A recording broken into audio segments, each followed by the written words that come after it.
বিশ্ব পরিবেশ দিবস উপলক্ষে বাংলাদেশ জাতীয়তাবাদী ছাত্রদলের কেন্দ্রীয় কর্মসূচির অংশ হিসেবে ময়মনসিংহের মুক্তাগাছা পৌর শহরে বৃক্ষরোপণ কর্মসূচি পালিত হয়েছে।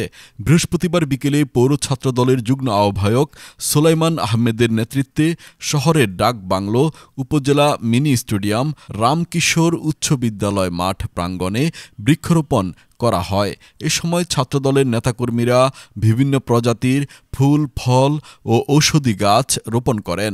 কর্মসূচিতে ছাত্রদল নেতারা তাদের বক্তব্যে পরিবেশ রক্ষায় বৃক্ষরোপণের গুরুত্ব তুলে ধরেন এবং তরুণদের এ ধরনের কার্যক্রমে এগিয়ে আসার আহ্বান জানান।